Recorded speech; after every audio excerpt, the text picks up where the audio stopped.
That bed looks like it's got a few big ones in it. We want some thicker ones. As we're thinning this out, we take the thicker ones first. There's a double, we'll take that double. I just gotta get my finger in there. Good roots.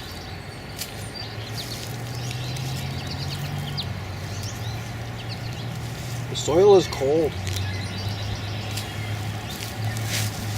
I don't know how I can handle that cold on my fingers like that so much.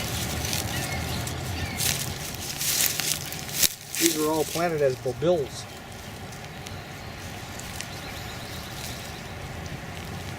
Probably back in September.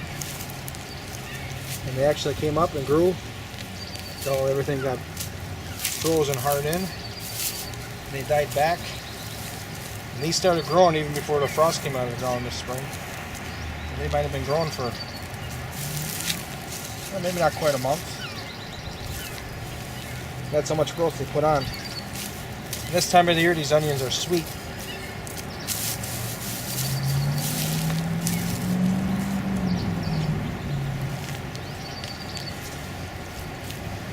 Definitely a delicacy.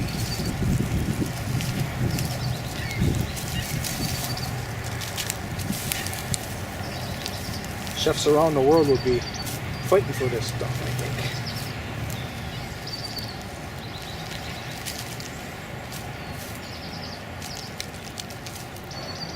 I got a knife back here that's got a fiberglass or a plastic, kind of a plastic handle, so it's never bothered by the weather. Stainless steel blade. You can buy these at thrift shops around here for 50 cents or $1. So I probably have half a dozen or so sitting around back here.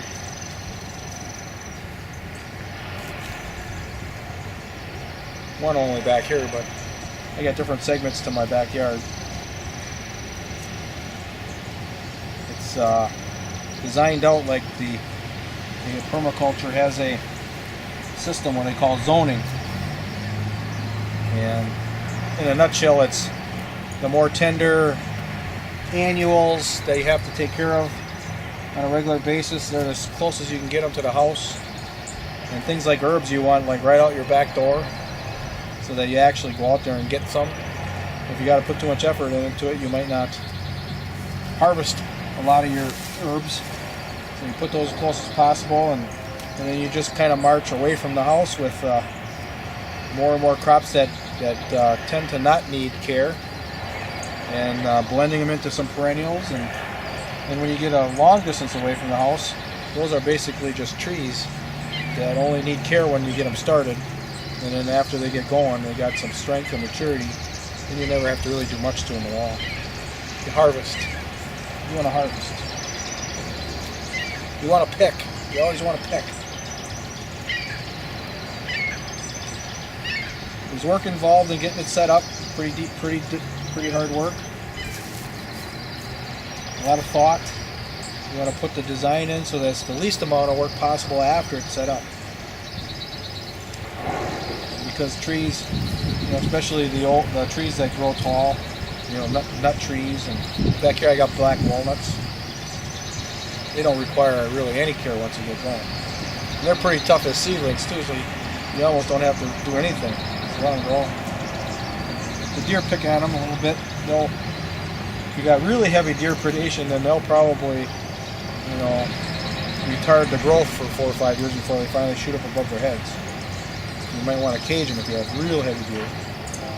But if it's just moderate number of deer, they'll pick at it a little bit, but that's not their first choice of browse that they eat. That's from my experience. Who knows, maybe your deer are different than mine.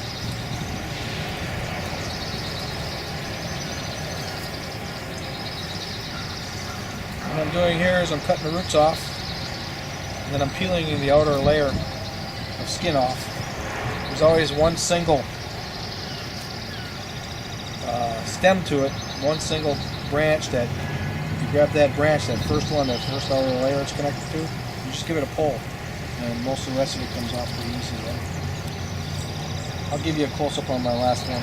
I'll stand up and show you that. I got this plastic handled knife that I leave back here all the time. It's a stainless blade. Ooh, that one I only bought for 30 cents. You can buy these at thrift shops around here real cheap. So all I do is I take this knife and I cut the roots off. I'm leaving the roots back here along with the skin to add back something of what I'm taking. And here's the, you see there's the outer branch right here, or the outer stem. I just pull that back. That normally peels off pretty easy. This one's going to be a little tougher just because I want to show you. You peel the rest of that off and that's it. Look at that. Isn't that dandy? And these are so sweet this time of year. So that's what I did. Next thing I gotta do is I got a whole big pile of garlic I gotta clean, so that's next. Here are my two harvests right here. These are spring onions, and here are the garlic. That's pretty good, huh? And make a good picture like this. I'm not significant. This food is. Alright, thanks for watching that. See you later.